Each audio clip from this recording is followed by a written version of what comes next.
Bien, vamos, este es un curso bastante corto. Tenemos 3 horas hoy día, 3 horas el miércoles, donde vamos a conversar. Primero voy a comenzar por la base imponible en venta de inmuebles cuando se compró sin IVA, que está tipificado en la ley del IVA, en el artículo 16, letra G. Después vamos a ver el impuesto voluntario de primera categoría para la letra de 3 me parece que está todo esto enfocado. Eh, a pesar de que el impuesto voluntario es más útil en la letra A que en la letra de 3. Yo creo que lo vamos a ver con la letra A o con cualquiera de los dos, si el cálculo es el mismo.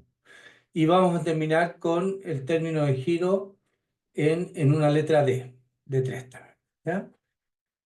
Como dijo Joana, si alguien tiene alguna consulta, abre el micrófono y hace la consulta al momento. No tiene para qué esperar hasta el final. Interrumpen nomás para que las dudas se vayan aclarando de inmediato. Bien, vamos a comenzar para aprovechar bien el tiempo, eh, me voy a presentar. Mi nombre es Luis Alberto Achondo. Soy ingeniero electrónico y contador auditor. Eh, Tengo un posgrado en magíster en gestión tributaria. Tengo mi empresa donde hago auditoría y eminentemente me dedico a hacer clases, donde hacía clases en la Diego Portales, en la Universidad de las Américas y en el DUOC. Y por temas de tiempo, dejé la Diego Portales y la América y me quedé solamente en el DUOC, que ahí llevo muchos años haciendo clase. Vivo muy lejos, entonces ya no podía salir en las noches a hacer clase. Y, y me dedico al tema básicamente tributario. Bien, vamos a conversar sobre cómo determinar la base imponible en la venta de inmuebles cuando el que compró lo compró sin IVA.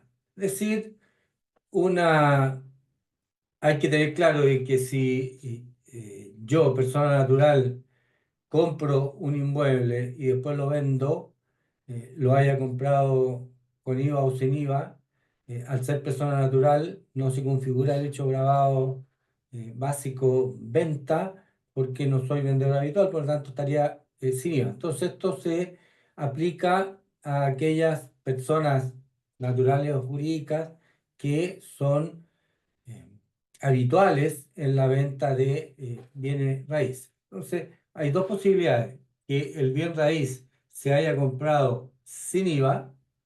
Por ejemplo, yo se lo vendo en inmobiliaria, se lo vendo sin IVA. Y la otra posibilidad es que lo compre con IVA o lo mande a hacer en el periodo. Y como se manda a hacer con un contrato de construcción, ya sea un contrato general o un contrato de especialidades. Hijo, estoy en reunión. ¿Cómo? Don Oriel, por favor, ponga en silencio el micrófono.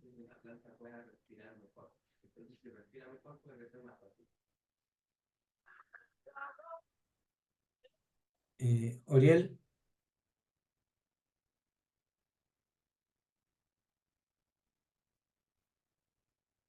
ok.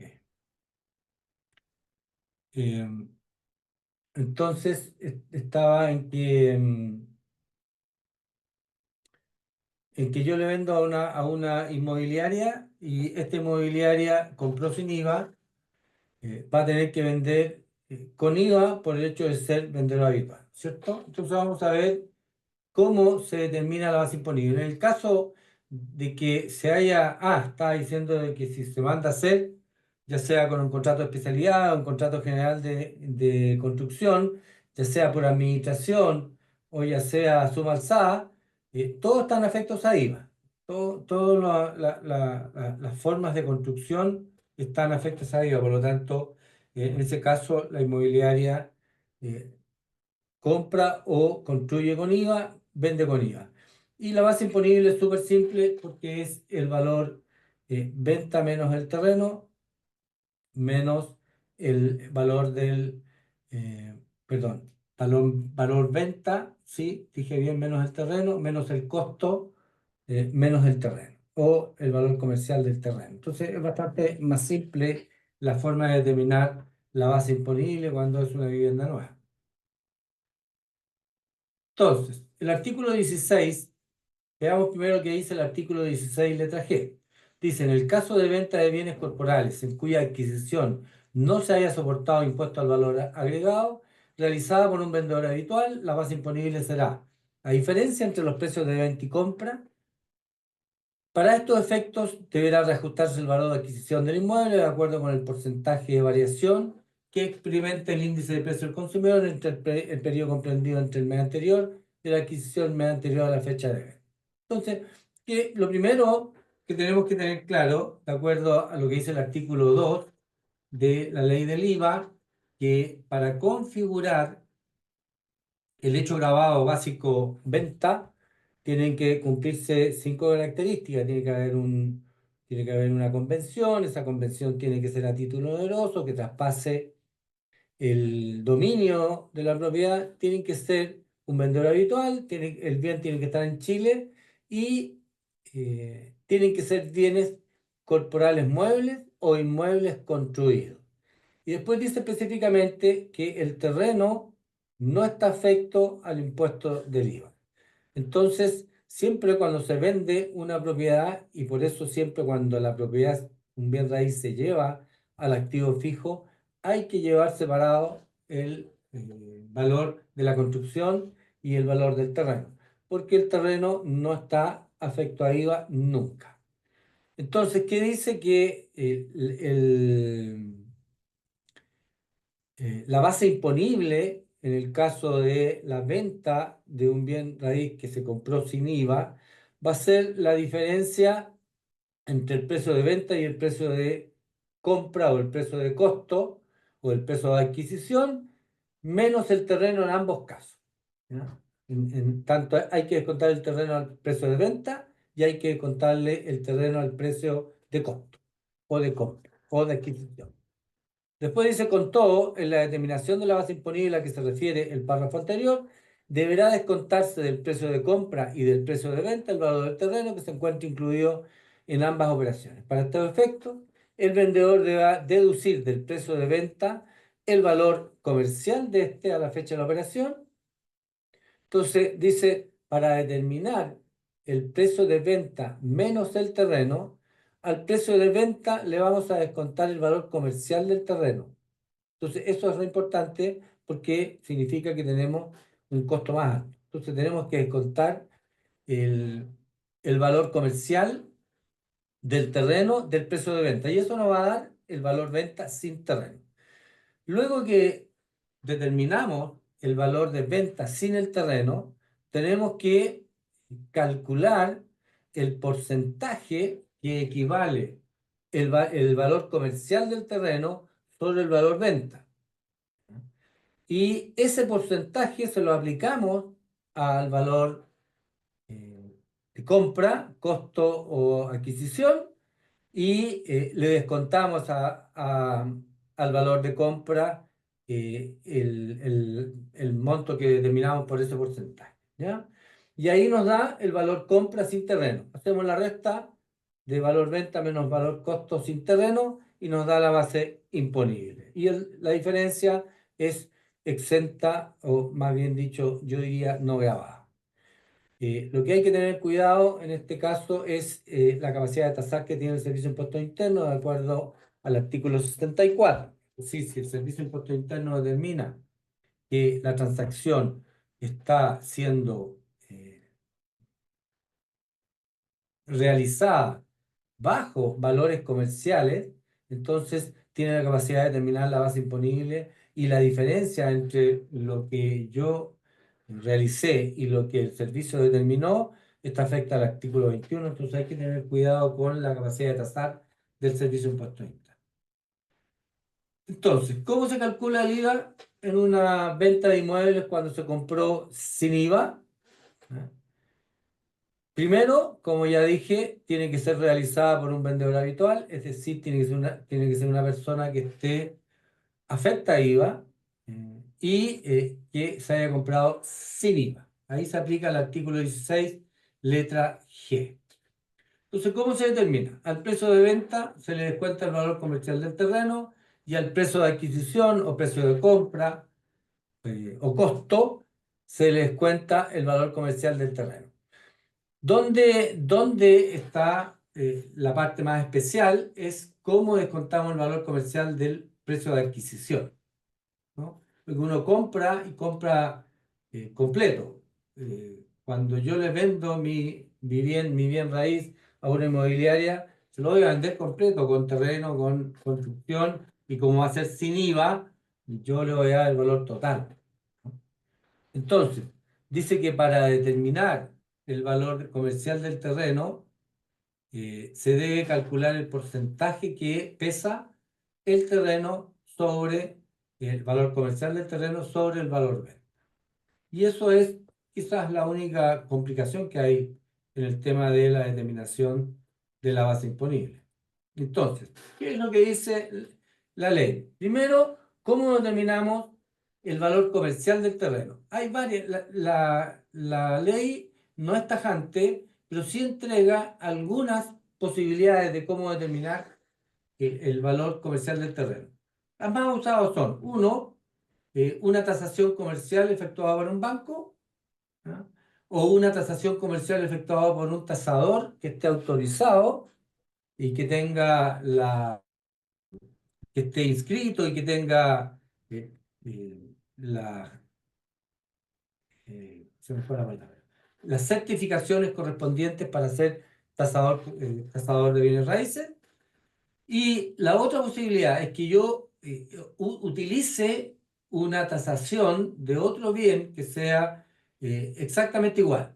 Por ejemplo, tengo un departamento que está en el piso 2 y que tiene una cierta característica, y el departamento que está arriba, en el piso 3 es exactamente igual al mío.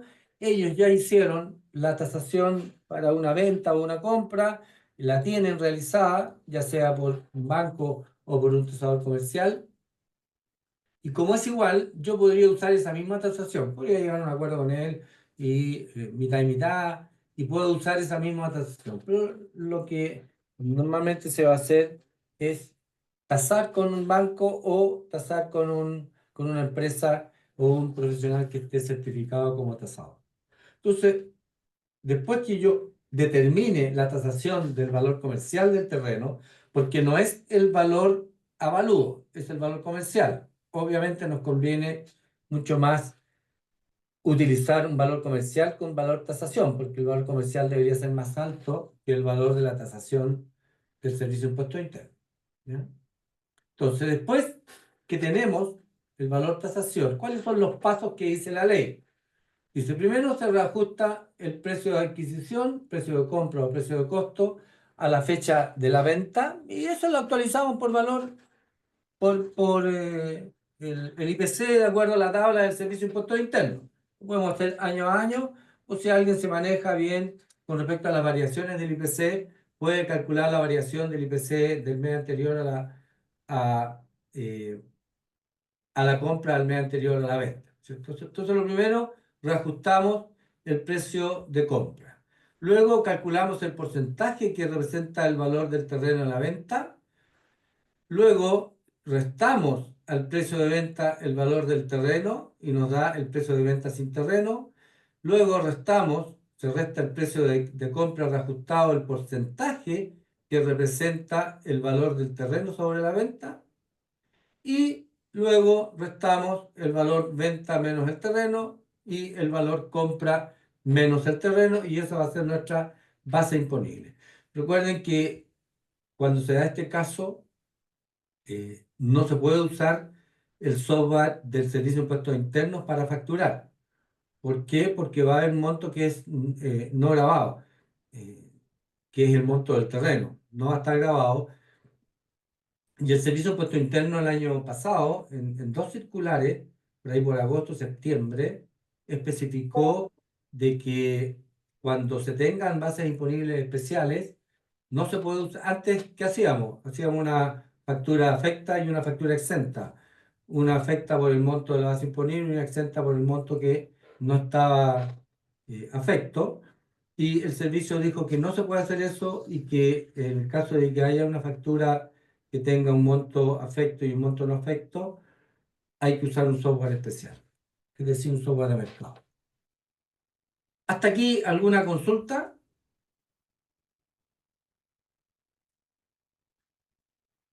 Entonces, yo no veo normalmente el chat, por lo tanto, sí, a veces me acuerdo y lo veo. Entonces, ¿cómo es la base imponible? Es el precio de venta menos el terreno, menos el precio de compra menos el terreno. Y eso le aplicamos el 19%. Entonces, veamos un ejercicio, porque eso es toda la ley. Ahora, ¿qué es lo que tenemos que saber? ¿Cómo determinar el precio de, el primero el valor comercial del terreno y después el precio de compra menos el terreno? Eso yo creo que es lo más importante o lo más trascendente de este tema. Entonces, supongamos que vamos a vender un bien raíz en 220 millones. El valor comercial del terreno es de 64 millones, determinado por un tasador. La variación del IPC entre la fecha de la compra y la fecha de la venta es de 2%. Si ustedes se fijan, en este caso, como se supone que el vendedor es un vendedor habitual, esto se aplica si es que el terreno lo compré un mes antes o lo compré 10 años antes. Da igual, porque van a estar afectos ahí. Entonces, la variación del IPC a la fecha de desde la fecha de la compra a la fecha de la venta es de un 2%. Y el precio de adquisición del inmueble fue de 127.450.908. Entonces, ¿qué es lo primero que hacemos? Lo primero que hacemos es determinar el precio de venta menos el terreno.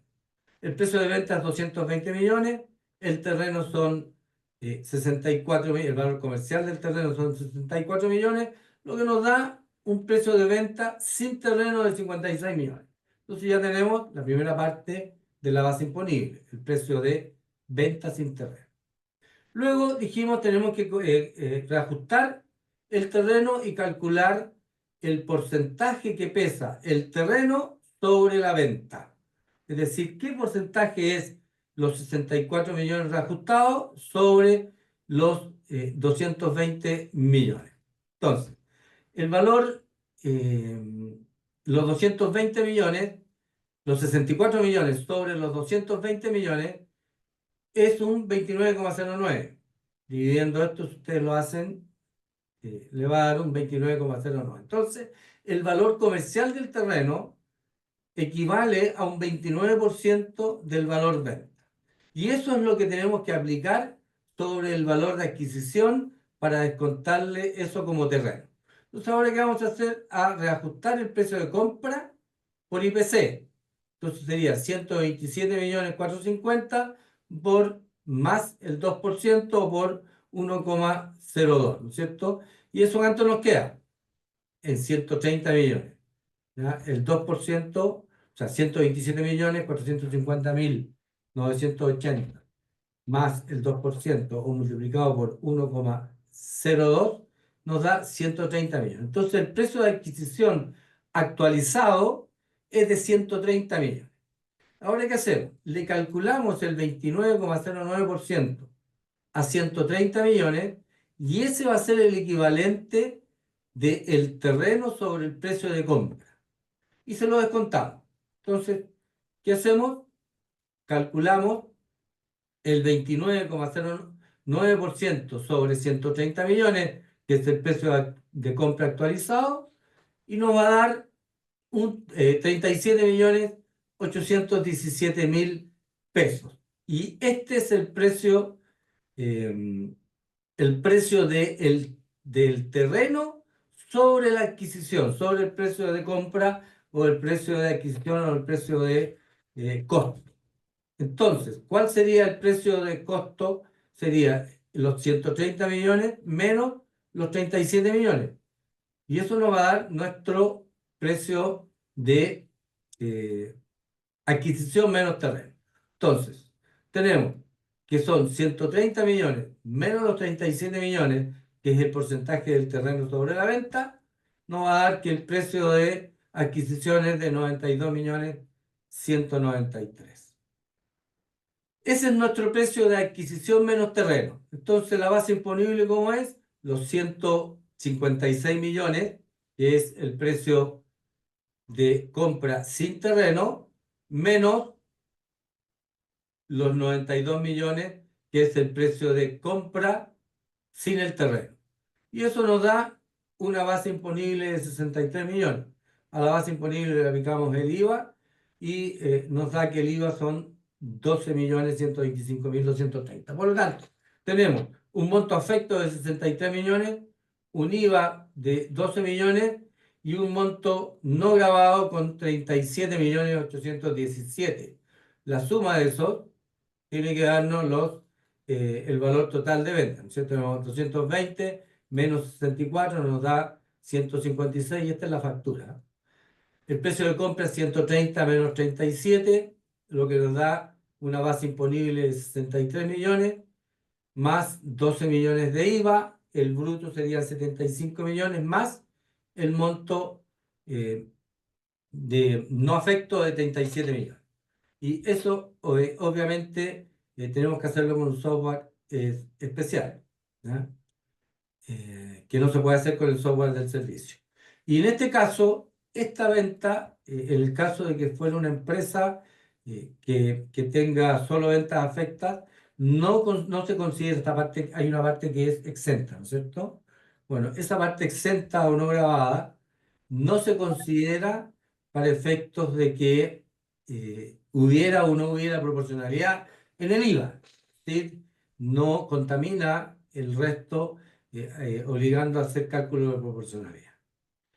Eso es todo lo que tiene que ver con el IVA, el cálculo de la base imponible en la venta de un bien raíz que se compró sin IVA.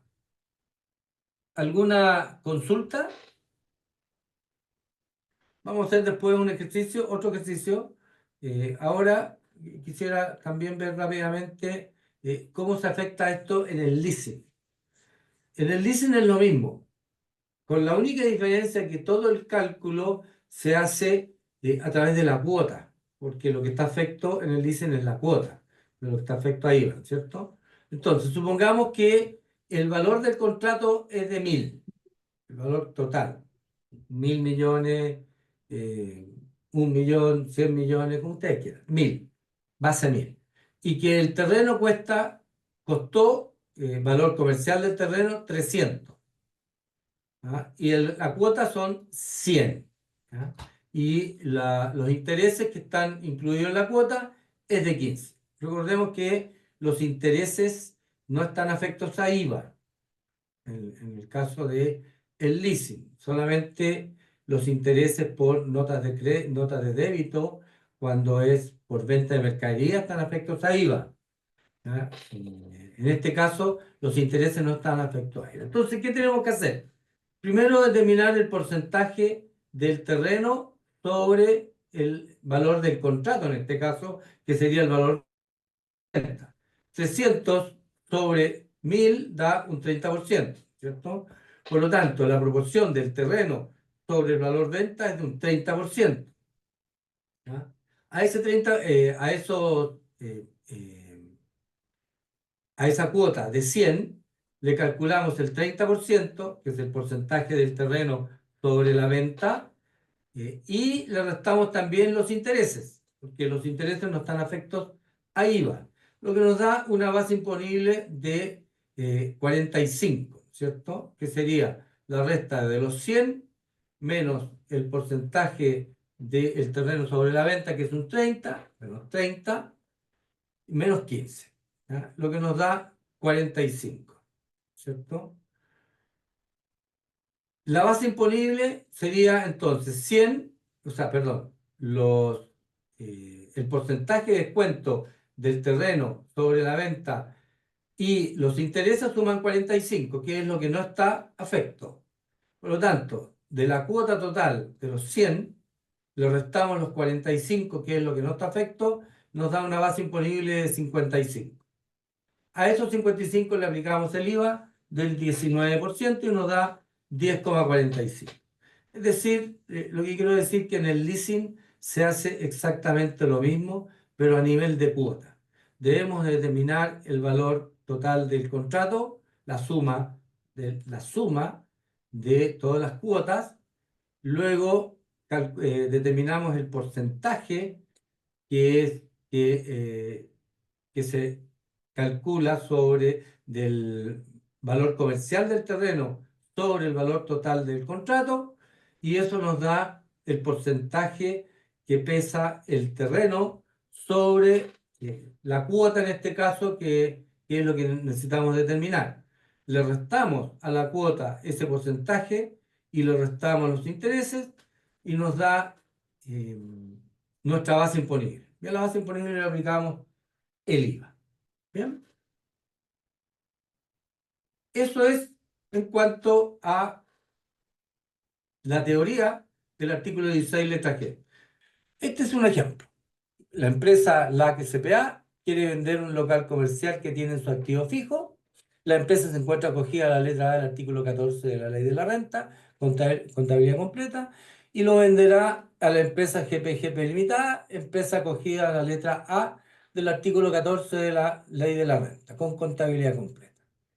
La SPA compró el local comercial sin IVA en agosto del 2020 y los datos son los siguientes. Valor de adquisición del local comercial, 30 millones. Valor comercial del terreno, 18 millones, según tasación del Banco Santander.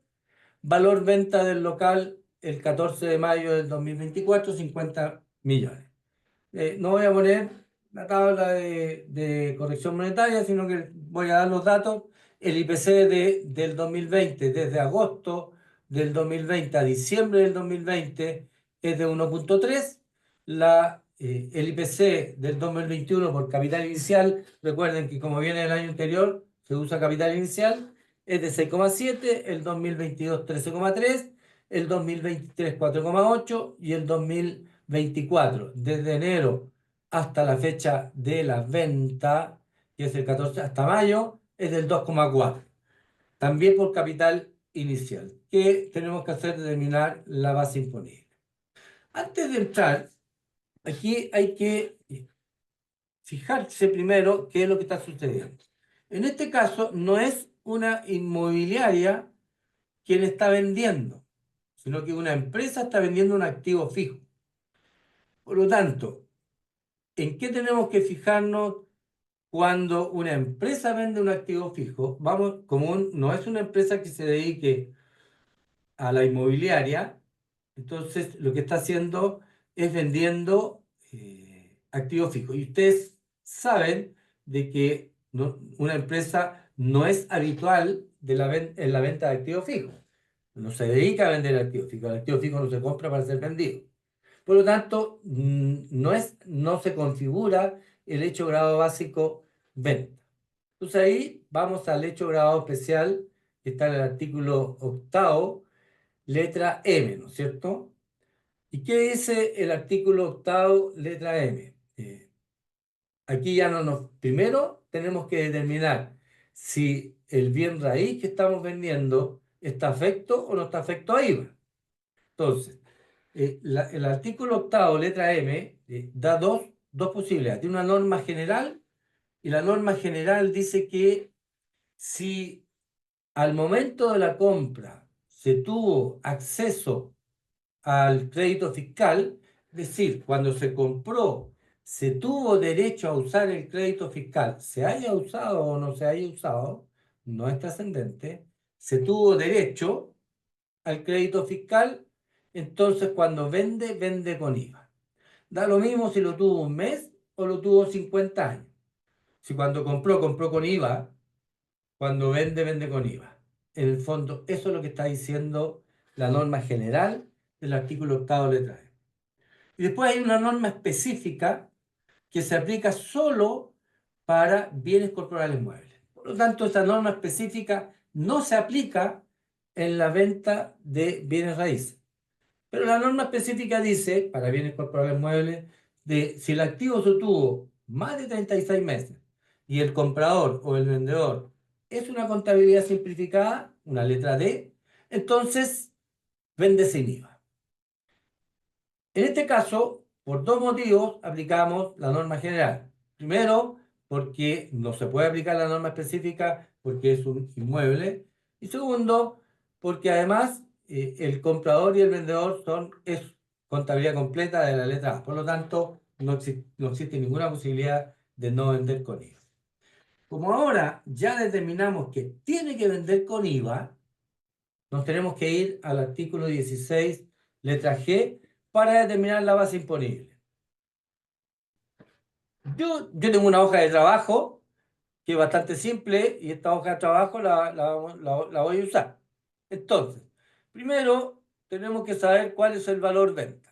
Yo lo tengo aquí anotado para no estar pasando de un archivo a otro. Y el valor venta son 50 millones. ¿Ya? Eso es lo primero. ¿Ya? Y el valor comercial del terreno nos dijeron que era de 18 millones. Por lo tanto, el valor venta menos terreno va a ser la suma de estos dos. Entonces ya tenemos nuestra primera patita, que es el valor venta, excluido el terreno. Y luego vamos a calcular cuánto es el porcentaje de el valor comercial del terreno sobre el valor venta, ¿no es cierto? O sea, 18 millones sobre los 50 millones. Entonces lo vamos a poner, lo voy a hacer con dos decimales nomás. Entonces vamos a decir redondear 18 dividido en 50, ¿no? Con, esto parece que está con decimales, veamos si está con 2 o con 4. Entonces nos da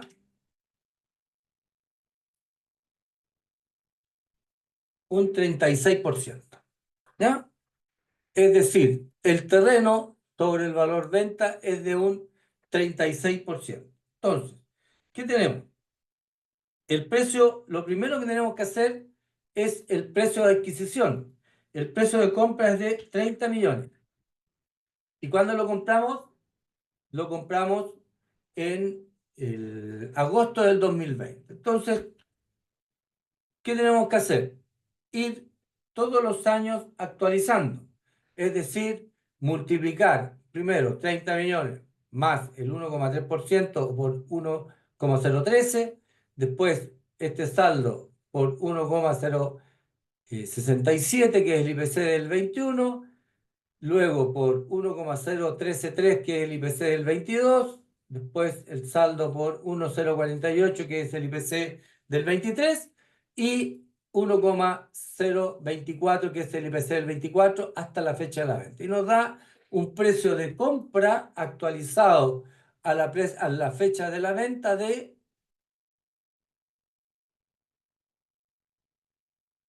39.246.000. Por lo tanto, nuestro monto actualizado es de 39.426.322. Si de repente voy muy apurado, por favor me dicen, ¿ah? Me paran y me preguntan. No hay ningún problema. Está todo claro en cuanto a cómo calculé el monto de la actualización, ¿no?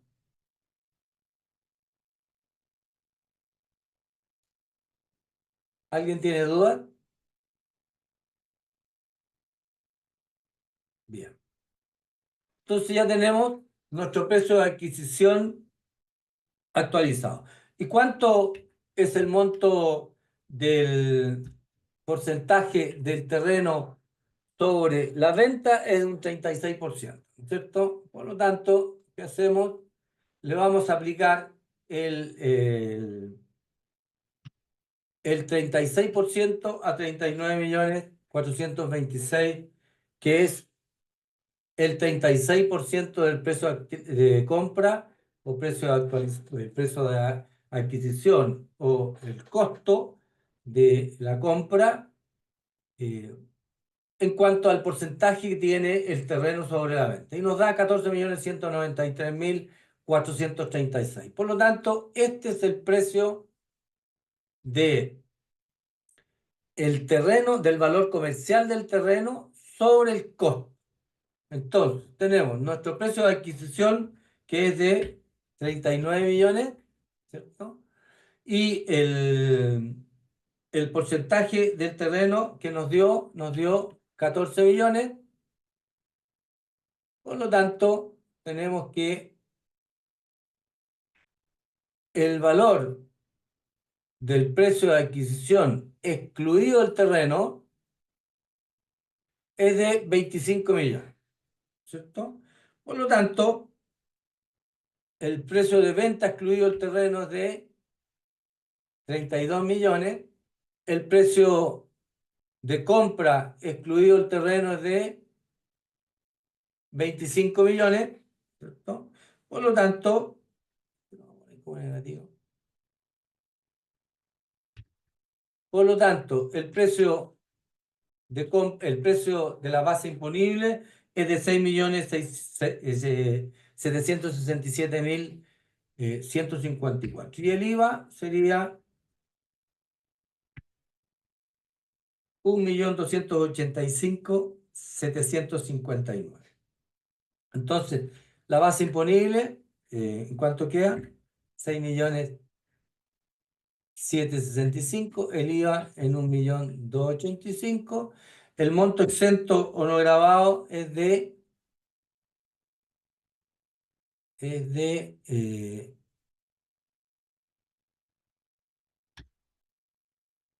¿cuánto es?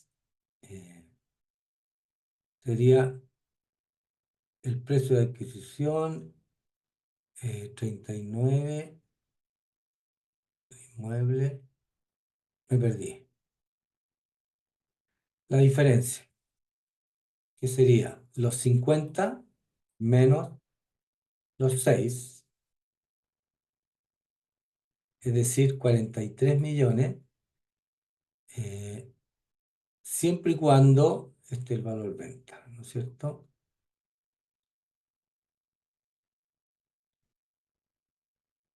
Ya, ahí está.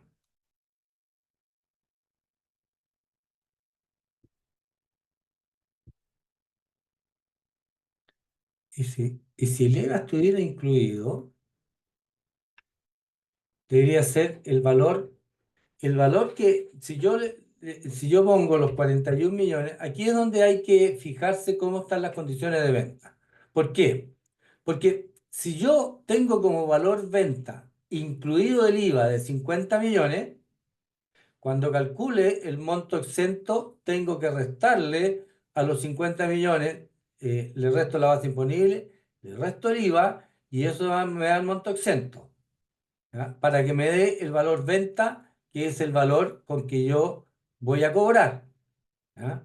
Entonces, si yo digo que son 50 más IVA, entonces en ese caso, esto es si IVA incluido, o acá arriba, IVA incluido. Pero si no estuviera incluido el IVA, entonces ¿qué tendría yo? Lo mismo, tengo la base imponible, tengo, pero el monto exento no grabado, porque va a tener que ser 50 más IVA, ¿no es cierto? Entonces aquí ¿cuánto me falta? Me falta este menos este, no, vean, es 50 más IVA, eh, menos este, ah,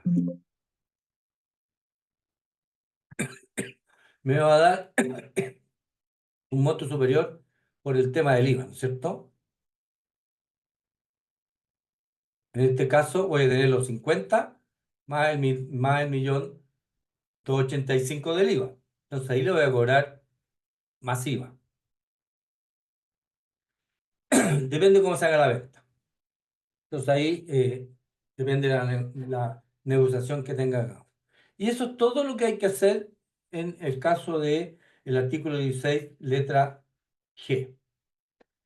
¿Alguna consulta con respecto a esto? No hay nada más que conversar sobre este tema. Es bastante corto, bastante preciso y con esto, Profesor, sí, dígame. no me quedó claro eh, este ejercicio en que se trata de que vende un activo fijo, la habitualidad, y lo hace grabar con IVA. ¿Me puede explicar, por favor? No, no, no, no, no, no, no. A ver, de partida, cuando una empresa vende activos fijos no es habitual. No es habitual, ¿correcto? No es habitual. ¿Por qué? Porque las empresas no se dedican a vender activos fijos. El activo fijo no se compra con el ánimo de vender. Por lo tanto, no es habitual. ¿Por qué se configura el IVA en la venta de activos fijos? Ahí nos vamos al artículo 8, ¿no es cierto? Porque es un hecho grabado especial. La venta de un activo fijo no es un hecho grabado básico, justamente porque no es habitual. ¿Estamos claros hasta ahí? Sí, correcto. Ya. Entonces, como no es un hecho grabado básico, vamos a ver si hay algún hecho grabado especial. El artículo 8 graba la venta de activos fijos.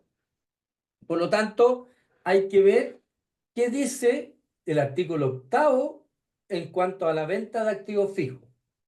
¿Qué dice el artículo 8? Dice, tiene una norma general y tiene una norma específica. ¿Ya? La norma general dice que si al momento de la compra del activo fijo se tuvo derecho al uso del crédito fiscal, compré con IVA, tengo derecho a usar el crédito fiscal, lo use o no lo use. ¿Ya? Da lo mismo. Lo uso o no lo uso. Pero tengo derecho a usar el crédito fiscal, entonces vendo con IVA. Si compré sin IVA, vendo sin IVA. Eso es lo que dice la norma general. En este Correcto. caso, compró con IVA. ¿Ya? Por lo tanto, compró con IVA, es un contribuyente de IVA, tuvo derecho al crédito fiscal. Si en el fondo lo que está diciendo esto es súper simple. Si un contribuyente de IVA compra un bien raíz con IVA, o sea, un activo fijo, lo compra con IVA, lo vende con IVA. Eso es lo que dice en el fondo. Luego hay una norma específica, pero esa norma específica solo se aplica para bienes corporales muebles. No se aplica a bienes corporales inmuebles. Y dice que si el activo lo tuve más de 36 meses, y el comprador o el vendedor, cualquiera de los dos, es una contabilidad simplificada o una letra D, entonces vende sin IVA. ¿Ah? Puede ser que una letra A le venda una letra de 3 o una letra D le vende a una letra A, ya por ser uno de los dos, eh, letra D, vende sin IVA. La única condición que lo haya tenido más de 36 meses. Es decir, lo tuvo 37 meses. Pero esa norma específica se aplica solo para bienes corporales muebles. Entonces, para bienes corporales inmuebles, se aplica siempre la norma general. Y la norma general dice, compró con IVA, vende con IVA. Entonces, en este caso, compró con IVA. Y ahora va a vender, como compró con IVA, está obligado a vender con IVA. Y como va a vender con IVA, no por hecho grado básico, sino por un hecho grado especial, entonces para calcular la base imponible tiene que aplicar la letra G del artículo 16. ¿Se entendió ahora? Sí, profesor. Perfecto. ¿Alguna otra consulta? Esto es todo, absolutamente todo lo que tenga que ver con el artículo 16, letra G, cómo determinar la base imponible. Profesor, Dígame. aquí no se aplica la depreciación del activo fijo. La depreciación del activo fijo, eso ya tiene que ver con el valor que lo va a vender la empresa, o cómo lo dé de baja. Yo estoy partiendo del momento en que la empresa fijó su valor venta. Yo supongo que, yo supongo que el valor venta de 50 millones es el valor, el valor neto, descontada la depreciación. ¿ya? Valor libro. Sí, el valor. Lo que pasa es que yo también puedo vender con pérdida, pero si vendo con pérdida no tiene sentido. Igual me van a aplicar el IVA. Entonces, ¿qué es lo que yo en el IVA? Porque aquí no estamos en renta, estamos en IVA. Por lo tanto, en IVA yo parto de dónde? Del valor renta. Y el valor renta son 50 millones. ¿Qué es lo que tengo que especificar? Si es IVA incluido o no incluido. Ahí tengo las dos posibilidades, si es IVA incluido o sin IVA, del valor renta. Pero si usted me pregunta cómo tiene que hacerse desde el punto de vista de la empresa, sí, para fijar el valor venta, yo veo cuál es mi valor neto, es decir, valor de adquisición menos depreciación acumulada, y sobre eso aplico el valor de la venta.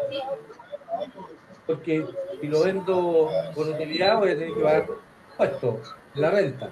Pero aquí estamos en el IVA. ¿Ok?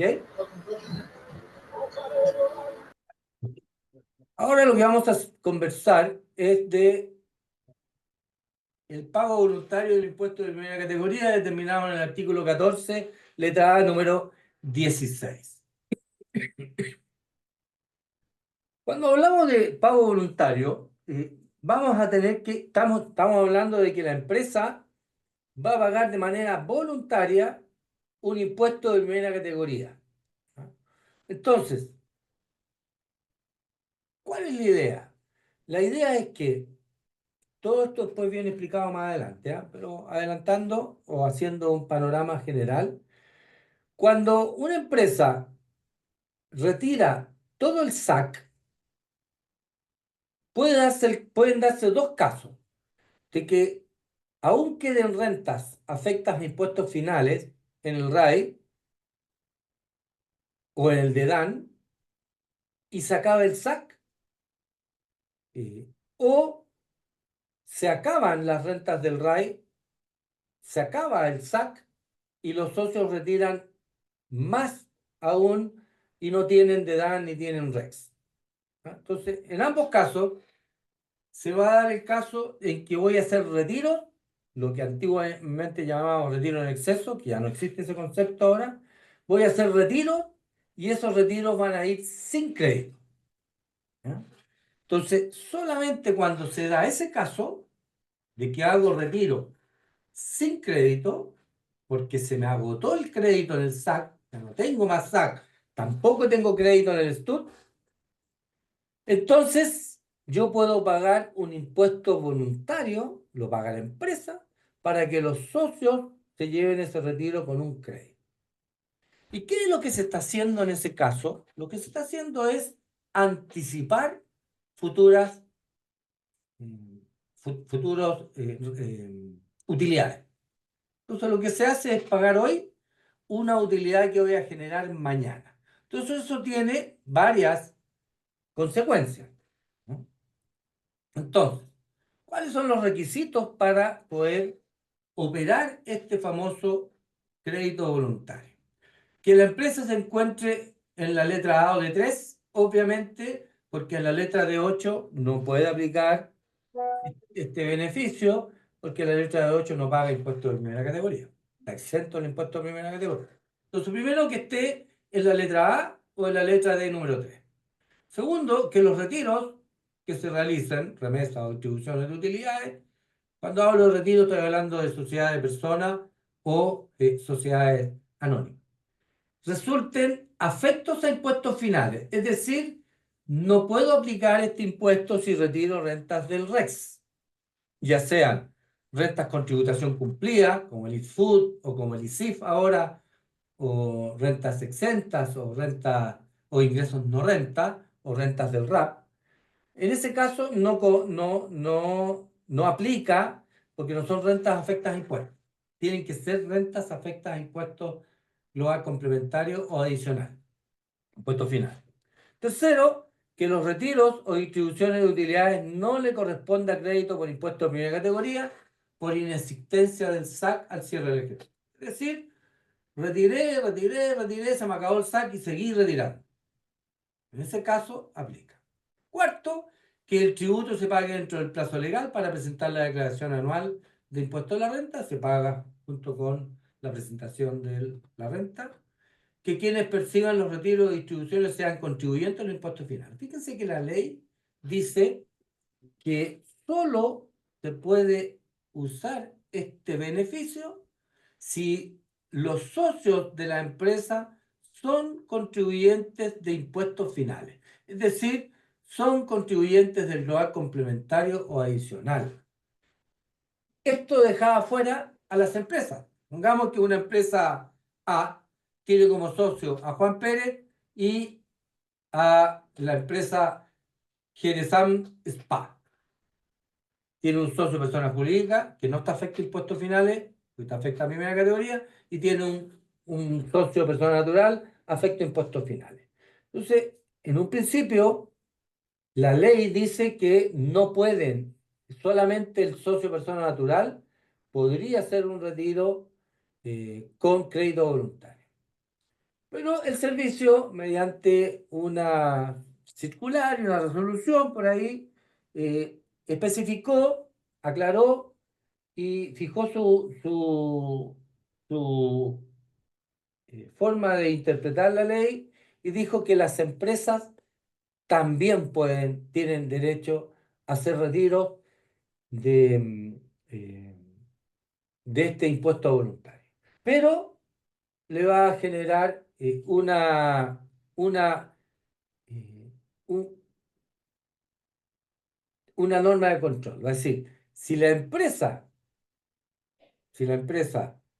eh, retira y no se lo entrega a un socio persona natural, porque esta empresa puede tener socios personas naturales. Entonces, se paga el impuesto voluntario, le llega, a ver, no, le llega a esta persona jurídica y esta persona jurídica tiene socias personas naturales, no hay ningún problema. ¿Por qué? Porque el retiro asociado a este crédito voluntario va a llegar en el mismo periodo a una persona natural. ¿Qué es lo que pide? Y quien reciba esta distribución sean personas afecto a impuestos finales. Si es que no tiene esta empresa, socios, personas naturales, o no se realizan los retiros, este crédito se va a tener que reclasificar y se va a tener que guardar en el registro de rentas empresariales. Pero, en el fondo, lo que quiero decir, si bien es cierto, la ley dice que solo lo usan contribuyentes afectos a impuestos finales, en la práctica lo pueden usar contribuyentes afectos a impuestos finales y contribuyentes afectos a la primera categoría. ¿Ya? Eso es lo primero.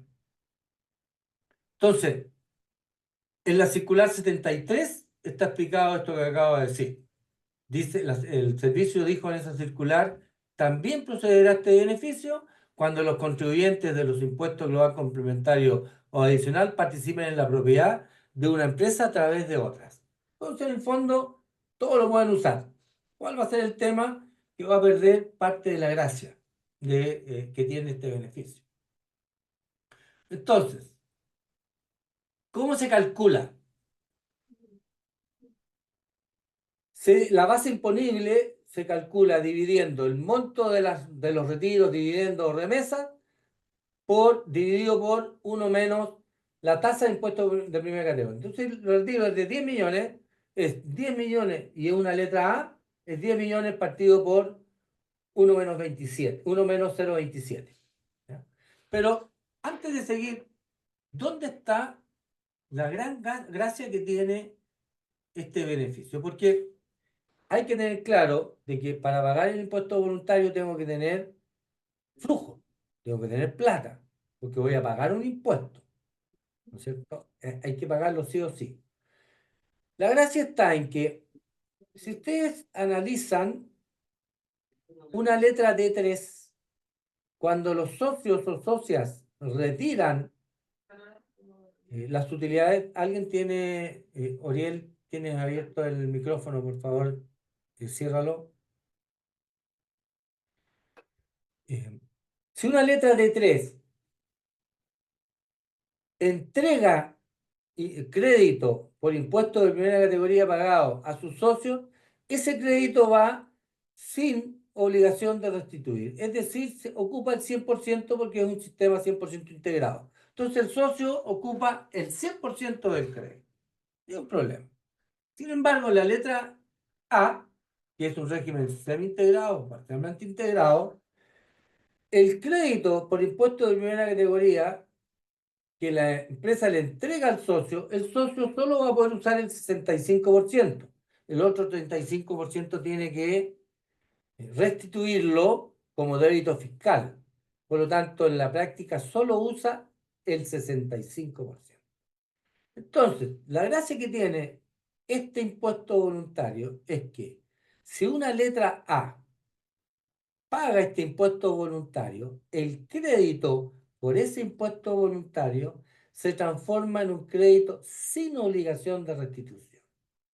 Entonces, esa es la gran gracia. ¿Sí? Voy a abrir un Excel para ponerlo. Si yo tengo una empresa A, letra D, número 3, ¿qué sucede con esta empresa? Paga impuesto de primera categoría. Este impuesto de primera categoría es un crédito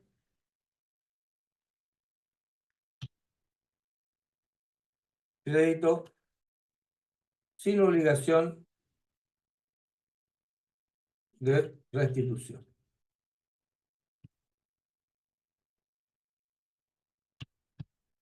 ¿Ya? Esa es la gracia que tiene. ¿Ya?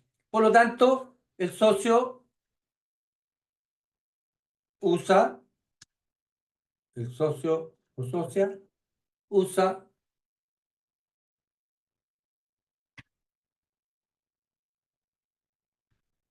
el 100% del impuesto de primera categoría como crédito contra su impuesto global complementario. ¿Ya?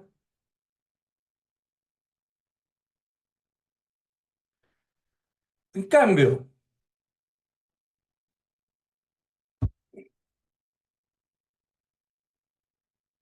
tenemos otra empresa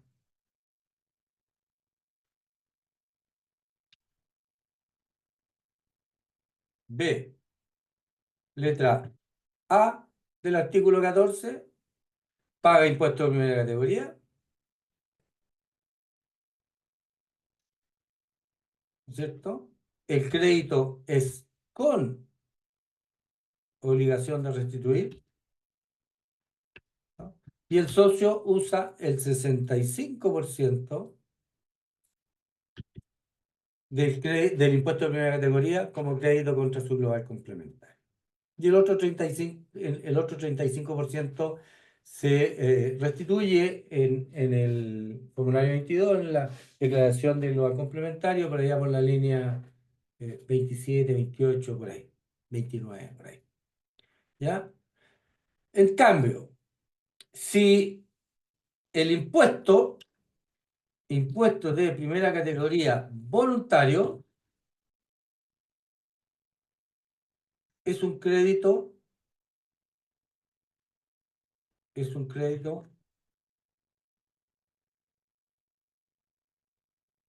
sin obligación de restitución. ¿Ya? Entonces, al ser un crédito sin obligación de restituir el 35%, entonces los socios, los dueños o dueñas utilizan el 100% del impuesto de primera categoría como crédito. Entonces ahí está la gracia de este crédito. Si ustedes se fijan, a una letra de 3 en realidad no tiene ningún beneficio real. ¿Por qué? Porque ahí se aplica la frase de pan para hoy, hambre para mañana. Porque si yo voy a pagar impuesto de primera categoría de utilidades que voy a generar en años posteriores, los voy a pagar hoy, el día de mañana, cuando tenga esas utilidades, no voy a tener crédito, porque lo usé hoy.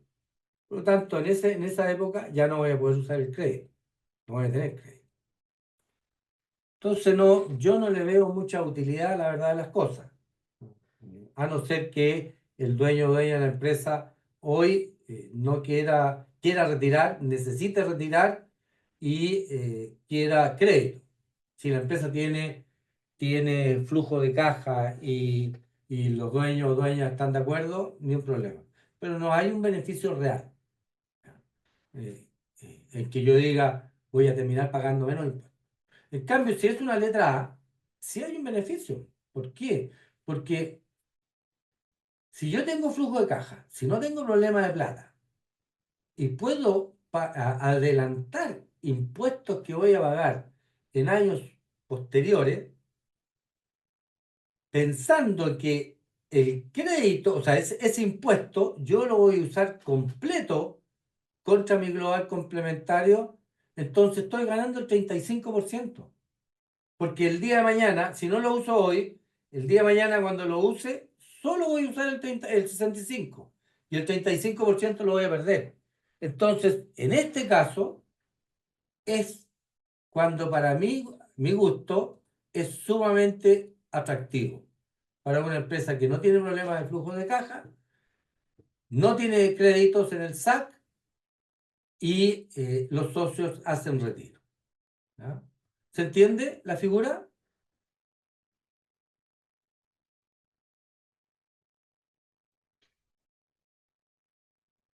¿Alguna consulta con respecto a la figura?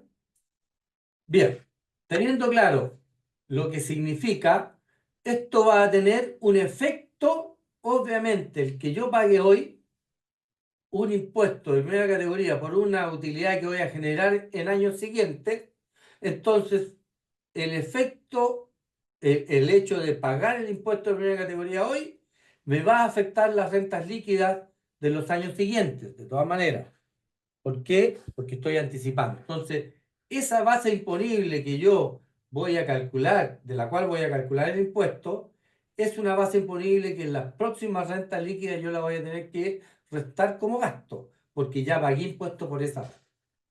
Entonces, la base imponible se calcula por el monto de los retiros, dividendos o remesas, dividido por 1 menos la tasa de impuesto de primera categoría. En el caso de la letra A sería el monto del retiro partido por 1 menos 0,27. En el caso de la D3 sería el monto del retiro dividido por 1 menos 0,125, ¿no es cierto? Porque este año está en 12,5 la tasa de primera categoría. ¿Ya? Entonces, ¿cómo calculamos el impuesto? Multiplicamos la base imponible por la tasa de impuesto de primera categoría, si es letra A por un 27%, si es D3 un 12,5%. ¿Ya? Entonces, eh, con eso determino la base imponible y determino el impuesto. Luego, la base imponible, que es la renta líquida, al periodo siguiente se va a descontar de la renta líquida hasta el monto de la renta líquida. Es decir, cuando yo descuente esta base imponible en periodos siguientes, no me permite dejar la renta líquida o la base imponible en el D3 negativa. Solo me permite hasta cero. Entonces, lo que no alcanzo a usar, lo uso al periodo siguiente, al subsiguiente, hasta que este se agua. ¿Ya? Como dice aquí, ojo, este 1 menos, la tasa de impuesto de primera categoría está expresada en decimales, no en porcentaje. ¿Sí? Si no, tendría que ser 100 menos la tasa. ¿Ya? ¿Hasta ahí vamos bien? ¿Ni un problema? Este impuesto debe ser declarado y pagado en la declaración de impuestos de abril de cada año. No puede deducirse de ningún tipo de créditos a este impuesto. No se le puede descontar ningún crédito. Por lo tanto, eso es el monto que tiene la base imponible. ¿Ya? Y el tratamiento es como una partida del inciso segundo del artículo 21, es decir, es un gasto aceptado. ¿Ya? Entonces, como dije recién, para los contribuyentes del régimen de la letra A del artículo 14, en condiciones normales es un crédito con obligación de restituir, pero en este caso se transforma el impuesto voluntario, se transforma en un crédito sin obligación de restituir. Es lo que acabo de explicar recién. Es el gran beneficio que tiene la letra A y que es quienes deberían usarlo si es que no tienen créditos disponibles y tienen buen flujo de caja, obviamente. ¿No? Entonces, supongamos, tenemos acá un caso donde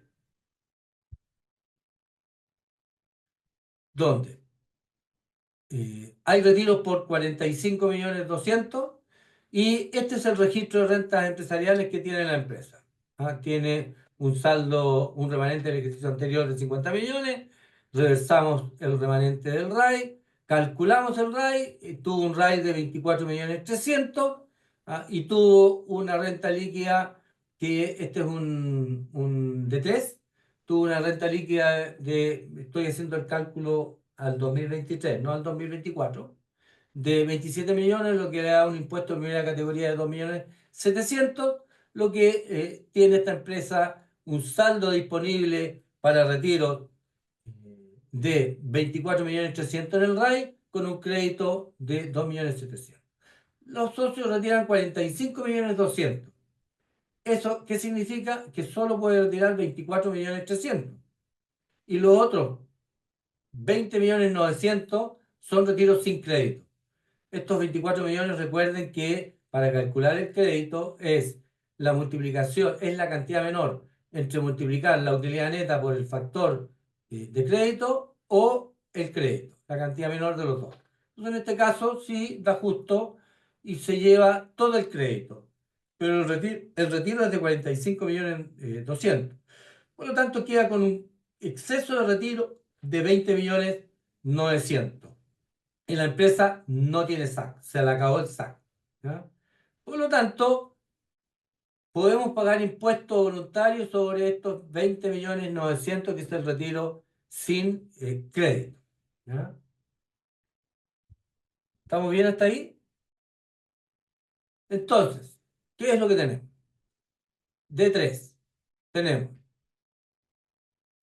la base imponible es el retiro partido por 1 menos la tasa de primera categoría, o sea, 20.900.000 dividido por 1 menos 0,1. ¿Ya? Lo que nos da una base imponible de 23.222.222.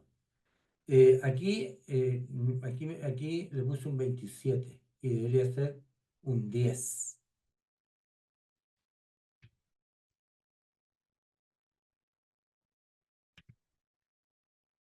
¿Ya? Arreglado. ¿Ya? Lo que da 2.322.000. Por lo tanto, tiene un impuesto de primera categoría voluntario de 2.322.222. Entonces, los dueños de empresa, el que hicieron el retiro de 20.900.000, se van a llevar el retiro de 20.900.000 más un crédito de 2.300.000. En el fondo, se van a llevar los 45.200.000 con un crédito de 2.700.000 más 2.300.000. O sea, 5.22.222.222 con los 45, con los 40. Y se llevaron todo el crédito. Si es una de 3, este crédito es sin restitución, sigue siendo sin restitución sin ningún problema. ¿Ya? Entonces,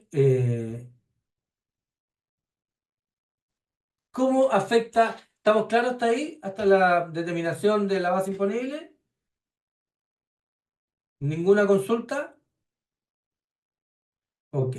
¿Cómo afecta la base imponible o la renta líquida de una empresa en los ejercicios siguientes? Entonces, vamos a suponer Así que la cosita acá, el panel me... Vamos a suponer los datos para la renta líquida del año siguiente, año tributario 2025, comercial 2024. El cálculo lo estábamos haciendo para el 2023. Entonces, vamos a suponer que tiene un resultado financiero de 2 millones, no tiene agregados, no tiene deducciones, tiene una renta líquida, una base disponible de 2 millones, ¿ya? Luego a estos 2 millones le restamos la base imponible que calculamos. La base imponible que calculamos fue de 2.322.200, no, 23.222.222. Esa es la base imponible que nosotros anticipamos. Entonces, en este caso, eh, aquí hay otro error más. Me pido disculpas, pero aquí deberían ser 20,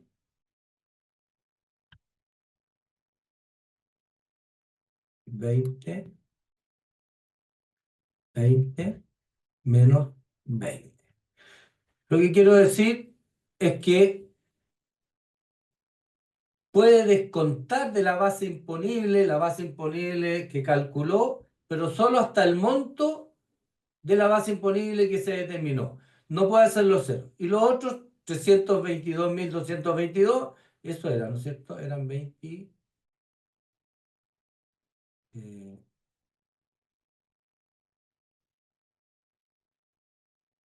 es 3.222.222. 3.222.222. Quedan como saldo para el ejercicio siguiente. Entonces, el 2026, año tributario 2026, comercial 2025, al monto de la base imponible que se determine, le descontamos 3.222.222, reajustado por IPC según capital inicial. Es decir, este monto se reajusta por capital inicial del próximo año y se descuenta de la base imponible. Aunque sea un D3, también debe ser corregido. ¿Ya? Caso, este es el caso en que todo el retiro lo hicieron una persona natural. No hay ningún problema. Como todo el retiro lo hicieron persona natural, todo el crédito voluntario se va y se reparte y no queda ningún saldo en el registro de rentas empresariales y no tenemos ningún problema. ¿Ya? Entonces ahora, caso en que el socio que retira es una empresa afecta a la primera categoría. Entonces, vamos a suponer lo mismo. Hay una empresa que tiene un saldo de 50 millones, se reversan los 50 millones, tiene una base imponible de 24.300.000, con un crédito de 8.987.000, porque esta es una letra A, por lo tanto, el 27% de la renta líquida, que no estaba acá, pero el crédito 8.980.000. Esta persona retira los 24.300.000, lo multiplicamos por el factor de crédito y utilizamos la cantidad menor entre el crédito que da, o sea, la multiplicación de la utilidad neta por el factor de crédito o el crédito. Entonces, en este caso, se lleva todo el crédito y todavía le quedan 20.900.000 por retirar. Y se acabó el crédito. ¿Ya? Entonces, ¿cómo calculamos? Calculamos la base imponible y la base imponible sería el monto del retiro, 24.300.000, partido por 1 menos 0,27. No está calculado acá, ¿eh? O sea, está calculado directo. Pues si hacen el cálculo ustedes en Excel, de 24.300.000 dividido por 1 menos 0,27, le va a dar 28.630.137. Lo multiplicamos, vamos a llevar esto para acá.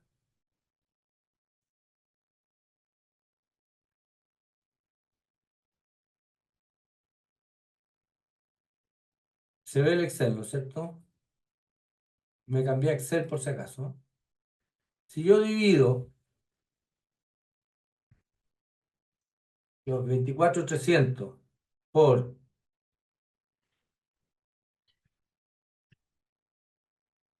1 menos 0,27 me da los 33. ¿Por qué me dio 33? Esta base imponible. Base imponible 24.300. Sí, entonces esta está mala. Esta es 33.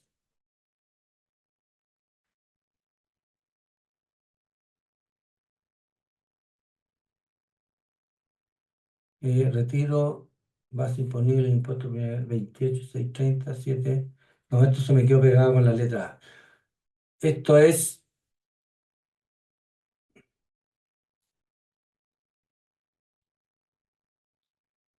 Ya, acá. Ya, hagámoslo bien. Entonces, queda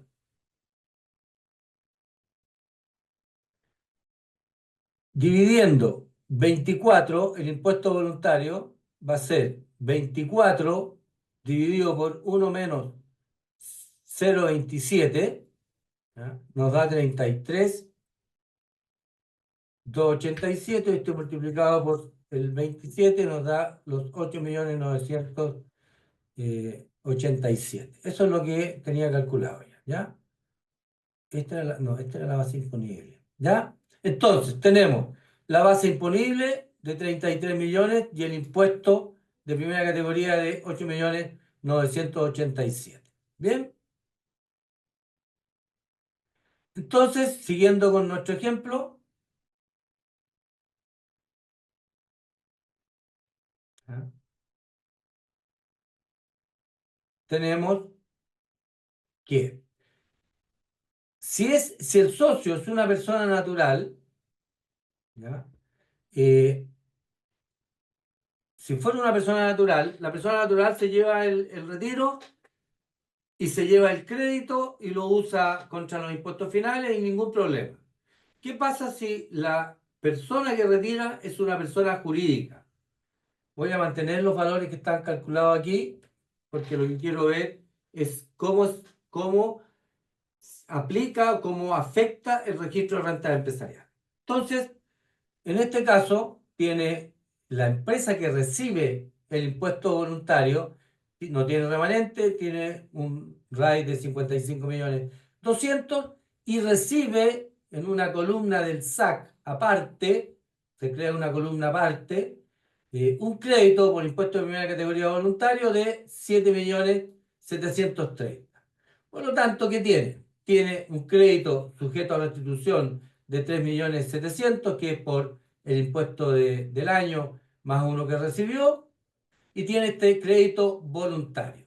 Entonces, ¿qué sucede? Supongamos que esta empresa tiene dos socios, el socio Luis Achondo y un socio persona jurídica, o no, el socio no retira todo, ¿ya? Es el mismo caso. Entonces, el socio Luis Achondo retira 4 millones. Al retirar 4 millones, tiene que retirar del crédito voluntario, ¿ya? ¿Por qué? Porque si yo traigo crédito voluntario, tengo derecho a retirar ese crédito voluntario primero y tengo que retirarlo primero. ¿Por qué? Porque los créditos se retiran de izquierda a derecha. La columna crédito por impuesto de primera categoría voluntaria va al extremo izquierdo mirando la pantalla. Es la primera columna que tiene el SAC. Y cuando retiramos de izquierda a derecha. Por lo tanto, el primer crédito que retiramos es el impuesto voluntario.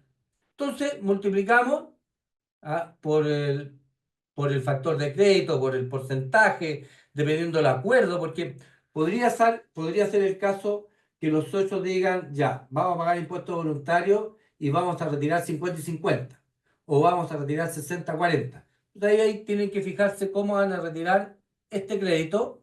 En este caso, a estos 4 millones le corresponde 1.400.000.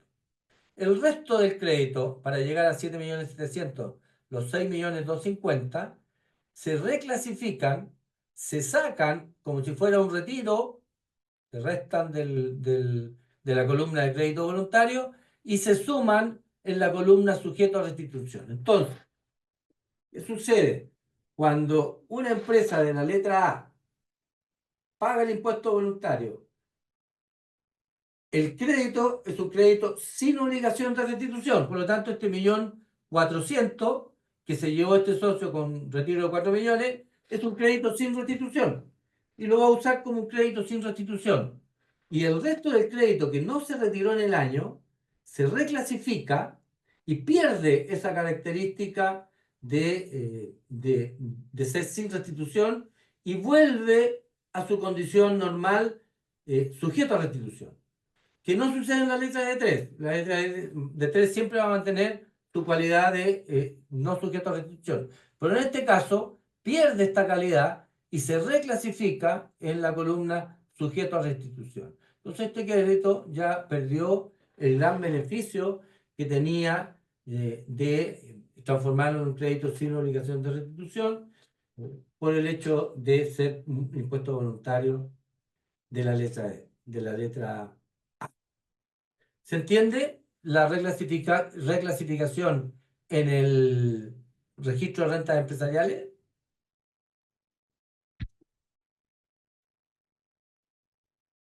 Vamos a hacer un pequeño break de unos 15 minutos y luego vamos a hacer un ejercicio ¿ya? De impuesto voluntario con registro. Ok. Ya, nos entregan. ¿En qué consiste el caso? La empresa, la AXPA, distribuye dividendos afectos a impuestos finales sin crédito según la siguiente información. El registro de rentas empresariales el 31 de diciembre del 2023 de la sociedad, la AXPA, es este. Tiene un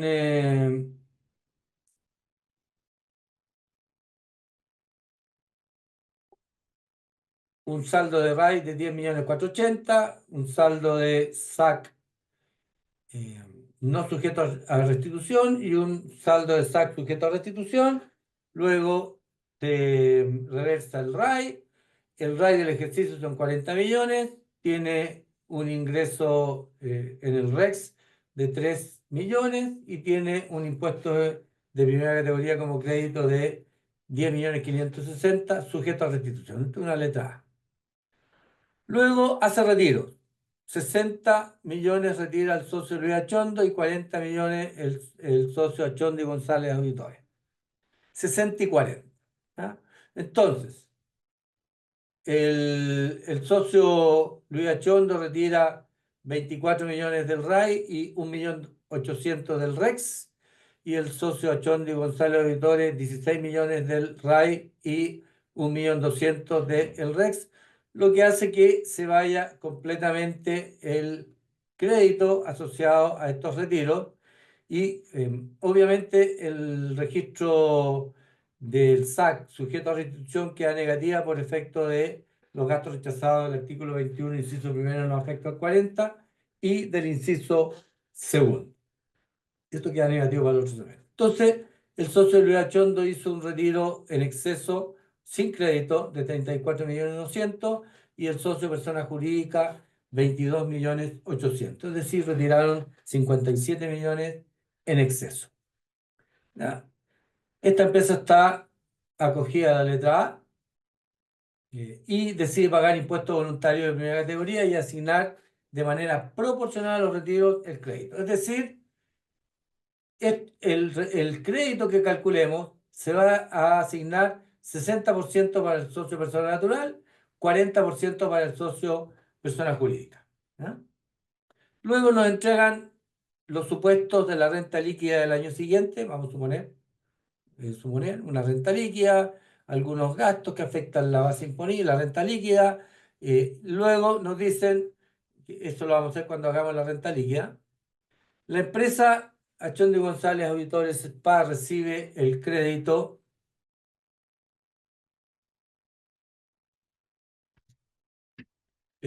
por impuesto de primera categoría voluntario que reparte esta otra empresa, la empresa LAR, reparte el crédito y la empresa Achondo y González recibe el crédito y solo realiza un retiro, de acuerdo a los siguientes datos. ¿Ya? Está acogido a la letra de 3, La base imponible en el periodo fue, aquí están los datos, de la base imponible, capital inicial, gastos rechazados, y aquí están los retiros. ¿Ya? El capital reajustado, el saldo de los registros y dividendos percibidos. Entonces hay que hacer, y vamos a usar la tasa del año 24, que es un 12,5%. Bien, con estos datos vamos a hacer todo el cálculo que se requiere para el, el efecto que tiene en el registro de la empresa que recibe también el socio. Entonces, vamos a partir por el impuesto voluntario de primera categoría. Como siempre, yo trabajo siempre con hojas de trabajo y tengo lista mi hoja de trabajo, que es esta, donde los retiros son de 100 millones, ¿cierto? Y los retiros sin crédito son de, perdón, con crédito. Los retiros con crédito son de 43 millones, que sería la suma de estos de acá, ¿no es cierto? Que sería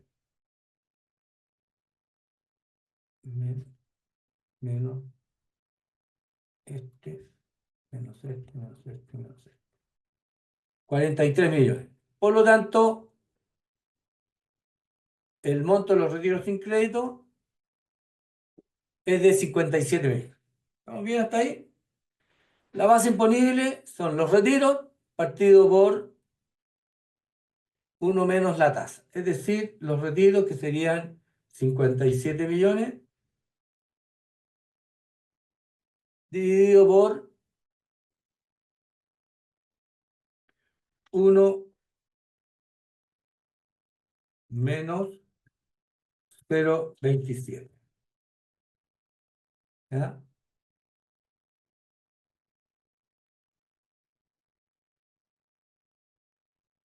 Y esto nos da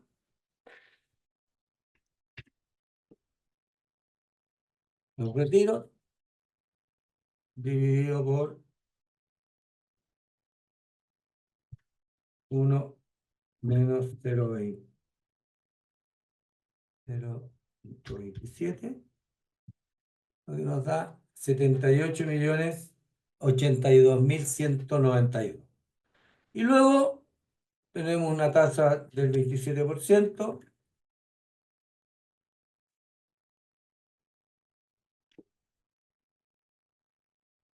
lo que nos da un impuesto de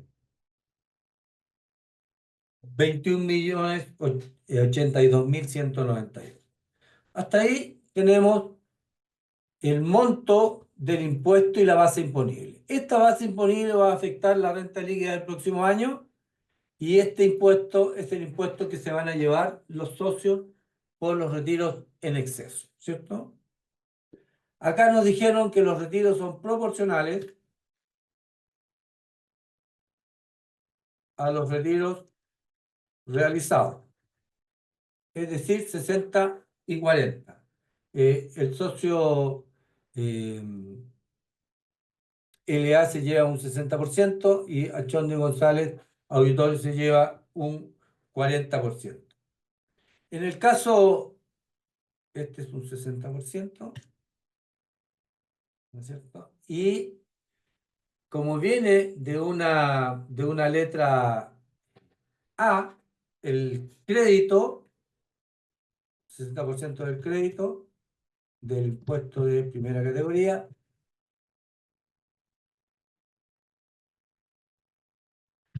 voluntario, y lo usa como crédito sin restitución. ¿Ya?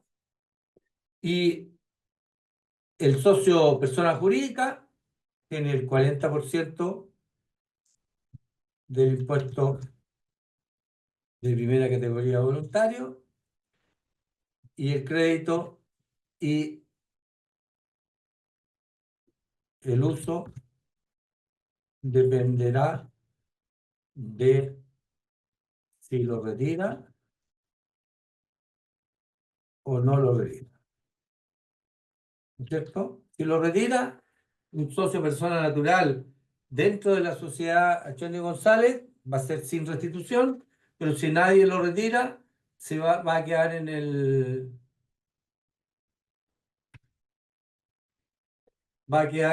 registro, pero reclasificado como con restitución. ¿Ya? Hasta ahí estamos listos. Esto es lo que necesitamos para ese impuesto. Ahora, ¿qué pasa en la empresa esta en el año tributario siguiente? Vamos a calcular la renta líquida. Dice que la base imponible va a ser de 78 millones, ¿cierto? Agregado. ¿Qué tenemos en agregado? Tenemos gastos sin documento, provisión de incobrable, multas fiscales, impuestos de primera categoría pagado en abril, reajuste del artículo 72. Estos son agregados, ¿no es cierto? Gastos sin documento, 56 millones, provisión de incobrables, 5 millones, multas fiscales, 560, impuestos de primera categoría, pagado en abril, 10 millones, y el reajuste del artículo 72 sería 116. Y luego tiene un dividendo percibido, el crédito y la corrección monetaria del capital propio inicial, ¿cierto? El crédito no tiene ningún efecto en la renta líquida y solamente el dividendo percibido de 16 millones, que sería negativo, estamos deduciendo, y la corrección monetaria del capital propio tributario inicial, ¿no es cierto? Y esto nos da, hasta este momento, nos da una base imponible de 75 millones. ¿Y cuánto tenemos? 78 millones, ¿cierto? Por lo tanto, ¿cuánto podemos usar? Solo 75 millones, 142, 160. Y esto nos da una renta líquida de cero. Entonces queda un saldo para el ejercicio siguiente del 26 de 78 menos los 75. 2.940.000 quedan pendientes para el año tributario 2026 para rebajarlo de la renta líquida. Y este año, al año siguiente, esta empresa no paga impuesto de primera categoría porque ya pagó ese impuesto el año anterior. Hasta ahí estamos bien, ¿no es cierto? ¿Eso quedó claro? Vamos a suponer que IPC 0%. Estamos en un país idílico. ¿Ya? IPC 0%, por lo tanto no nos resulta. En realidad lo que hay que hacer es reajustar estos 78 por IPC y utilizar el monto reajustado, ¿no? Hacerlo fácil, pongamos que IPC 0. ¿Ya? ¿Hasta ahí estamos bien? Ahora vamos a hacer nuestro registro de renta, lo que recibe el otro socio. ¿Ya? Lo que recibe ya sabemos que en el caso del socio Luis Achondo, va a recibir el 40% del impuesto. Este socio hace un retiro, vamos a ver aquí, retiro sin crédito, retiro sin crédito, y vamos a poner crédito por impuestos de primera categoría voluntaria. Solamente nos vamos a enfocar en lo asociado al el crédito por impuestos de primera categoría voluntario. Este socio le quedaron 34 millones, ¿cierto? Y se va a llevar el 60% del impuesto, es decir, este por 0,6. ¿Ya? Y este va a ser un crédito sin restitución. El otro socio se va a llevar el 40%. El retiro es de 22.800.000. Se va a llevar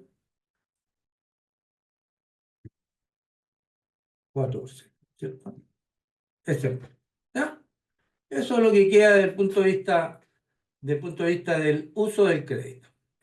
Ahora, este de aquí, el socio de obligación no lo usa y va a su global complementario, va a las declaraciones juradas y no hay ningún drama en ese sentido. El tema lo tiene la empresa jurídica, que tiene que llevarlo eh, a su registro de rentas empresariales y ver si es que algún socio persona natural va a hacer uso de este crédito o no va a hacer uso de este crédito. ¿Bien? Entonces, para hacer el registro, tenemos que hacer, ya, partimos por el remanente del ejercicio anterior, ¿cierto? RAI, ¿qué tiene de remanente? Tiene RAI, RAP, ingreso no renta, SAC con restitución, SAC sin restitución, STUT y SAC del STUT. Entonces tiene un saldo de RAI de 10 millones, tiene un saldo de RAP de 10 millones, tiene un ingreso no renta de 2 millones y eso creo que son todo lo que tiene de utilidades netas. Eso es todo lo que tiene de utilidades netas. Por lo tanto, el control es, si alguien tiene alguna duda de lo que voy haciendo, por favor me detiene, ¿ya? Luego tiene un crédito no sujeto a restitución, sino de 2 millones, y tiene un crédito sujeto a restitución de con obligación de 1.500.000. Y además tiene un STUT de 50 millones y tiene un SAC asociado al STUT de 12 millones. Lo que nos da una tasa efectiva de 12 dividido por a ver, calcular acá abajo. No, acá.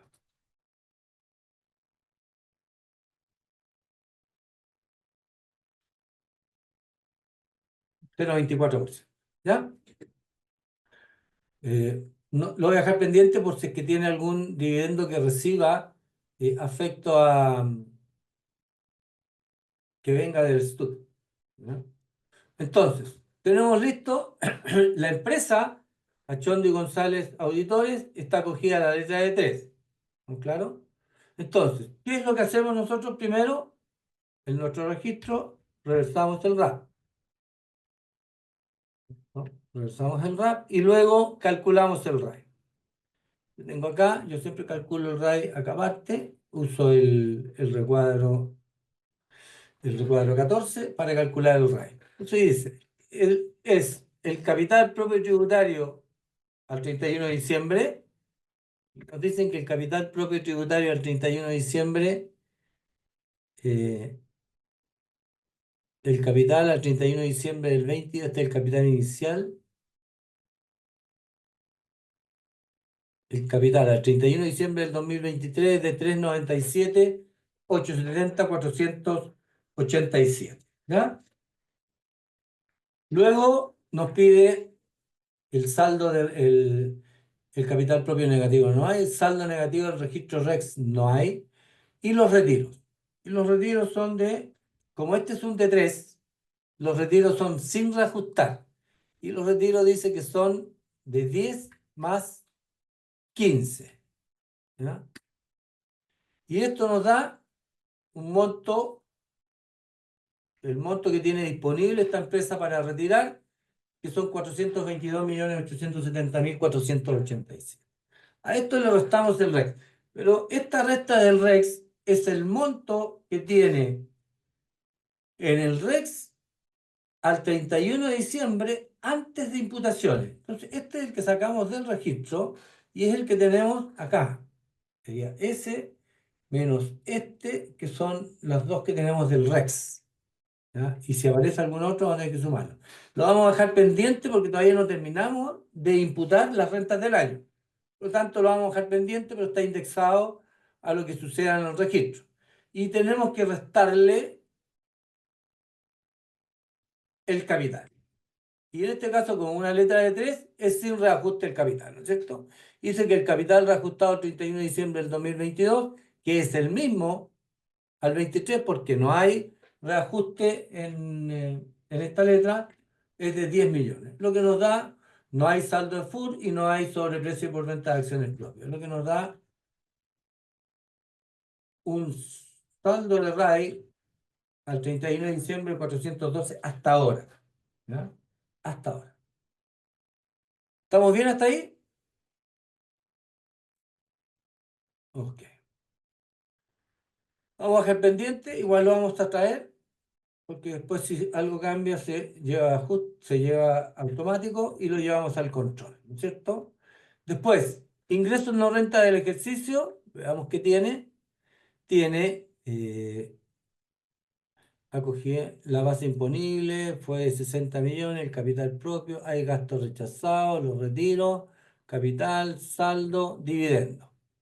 Dividendo afecta impuestos finales, crédito por impuestos recibidos con obligación de restitución, dividendo asociado a impuestos voluntarios, no tiene nada asociado a ingreso no renta. Por lo tanto, no hay ingresos no renta del ejercicio.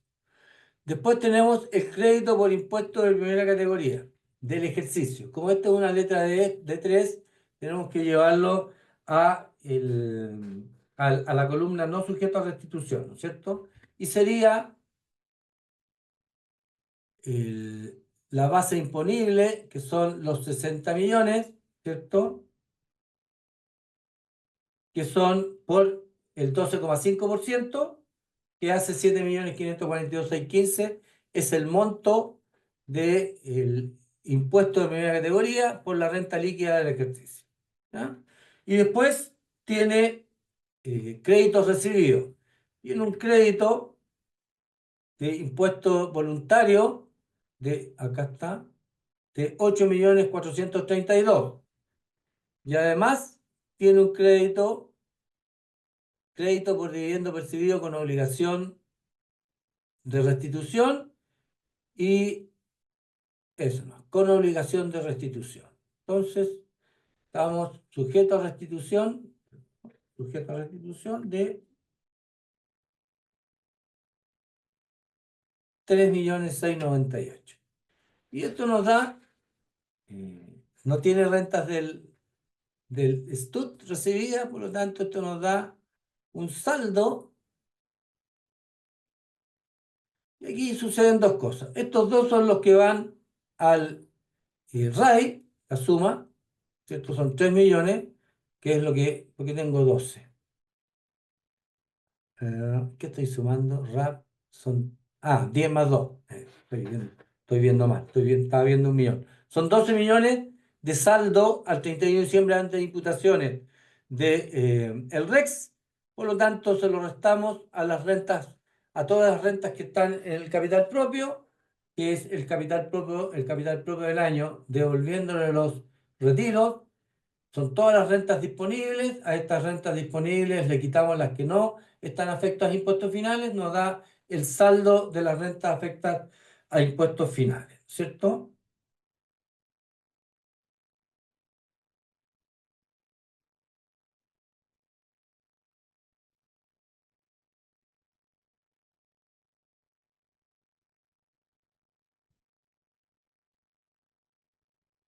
Ya, sería 10, 12.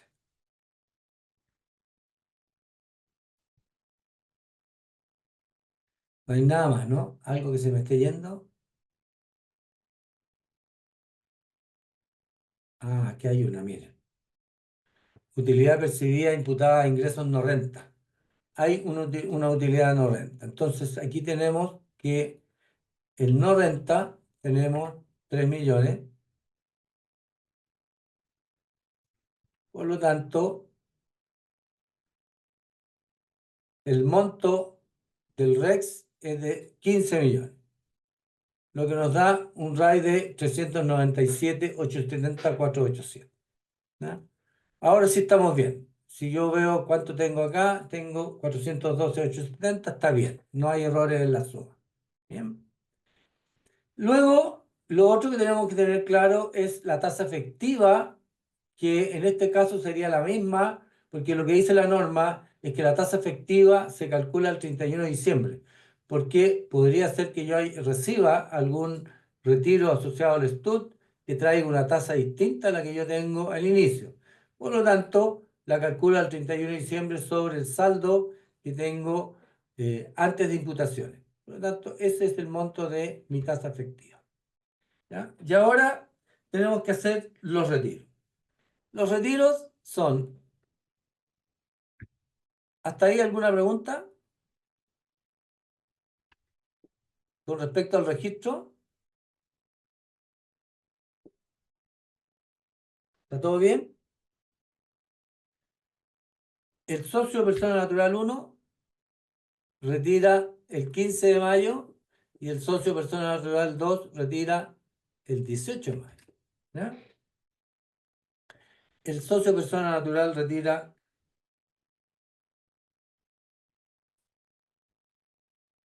10 millones y el socio persona natural 2 retira 15 millones. ¿Ya? Persona natural 2. ¿Ya? Y aquí vamos a hacer un juego. Bueno, aquí para saber el porcentaje, no, en este caso, nosotros no necesitamos los porcentajes de retiro. ¿Por qué motivo? Porque son retiros que están en distintas fechas. Y la norma dice que los retiros se hacen de manera cronológica. Es decir, vamos a hacer primero el retiro del 15 de mayo y con lo que sobre vamos a hacer el retiro del 18 de mayo. ¿Cierto? Entonces, primero, el socio 1 va a retirar ¿de dónde? La primera imputación que se hace al registro, ¿sí? La primera imputación que se hace es al RAP. En la primera imputación, antes que el RAE, la única que podría ser antes del RAP son los de las rentas con tributación cumplida del ISFUT. Esos podrían ir antes del RAP. Pero el RAP siempre va antes del RAE. Se acaba el RAP y recién retiramos el RAE. Entonces, en este caso, retiramos los 10 millones. ¿Y qué es lo que nos sucede? Se acaba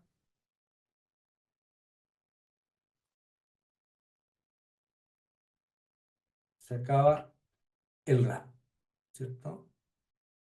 Se acabó el RAP. Y este retira los 10 millones. Como retira sin crédito, no va a retirar eh, impuestos voluntarios, porque no está retirando rentas afectadas a impuestos. Entonces, retiró todo del RAP. El socio 2, ¿qué va a hacer? Va a retirar del RAI. ¿Cuánto retira del RAI? Los 15 millones, ¿cierto? ¿Por qué? Porque le alcanza. Pero no tiene ningún problema. Tiene 397 millones del RAI. Y este lo va a retirar con crédito. De partida, esta persona va a retirar el 60% de el crédito por impuesto de primera categoría voluntario. Porque ese fue el acuerdo que dijeron ellos. Dijeron, la empresa decide pagar impuesto voluntario y asignar de manera proporcional los retiros al crédito de ese impuesto voluntario. Por lo tanto, acá estos van a retirar de manera proporcional a lo que retiraron. Entonces, le corresponde el 60% de los 8 millones que tiene disponible. Entonces, aquí, ¿qué vamos a hacer? Vamos a entregarle a esta el 60%. La persona 2 le correspondía el, el 60 o 40, ya, supongamos que esto se lleva el 60%, ¿ya? Supongamos que este tiene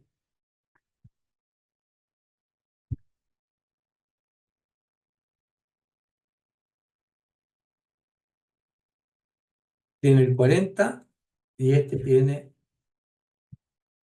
del total el 60. Entonces, como dice que van a retirar proporcional a los retiros, él se lleva el 60% de este crédito, ¿ya? Y de los 15 millones, ¿no es cierto? Si nosotros multiplicamos, voy a hacerlo acá al lado, los 15 millones por el factor de crédito es 1.600.000.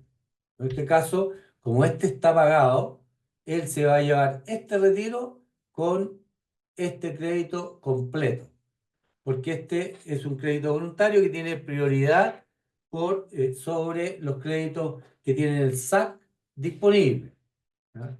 Si el otro socio no retira nada, supongamos que este fuera un socio persona natural, o este socio no quiere retirar o no retira nada, por cualquier motivo, el otro socio, ¿qué significa? Que nos va a quedar disponible de los 8 millones, o sea, nos queda disponible 3.373.000 disponibles, ¿no es cierto? Entonces, ¿qué significa? Estos 3.371.000 deben ser reclasificados, ¿cierto? ¿Cómo? Vamos a eliminar los 3.373.151 y se los vamos a asignar a la empresa sujeto a restitución, ¿no?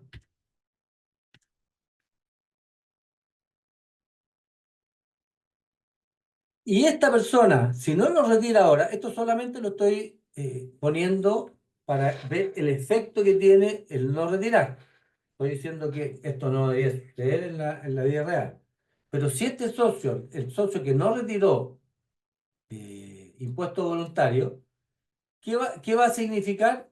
Que cuando retire, ese crédito va a estar con la cualidad de sujeto a restitución y va a perder el 35% que ganó por el hecho de ser voluntario. Porque la empresa que lo generó, esta empresa, estamos acá, esta empresa era una letra A y era un crédito sin restitución, pero cuando es voluntario se transforma perdón, era con restitución, se transforma en sin restitución. Este que está aquí es sin restitución. Si lo retiro, es sin restitución, pero si no lo retiro, se transforma en con restitución y cuando lo retire voy a tener, desgraciadamente, que eh, perder el 35% de este crédito. Y luego, para terminar, reconocemos el crédito por los gastos rechazados. Y aquí tenemos qué gastos rechazados hay. Gastos rechazados del artículo 21, inciso segundo. Del inciso segundo no afecto al 40. Y no hay nada más. Aquí no se incluyen el impuesto, si hubiera impuesto de primera categoría pagado en abril. No consume crédito. Entonces, este consume por... Y este era, ¿cuánto es el factor de crédito para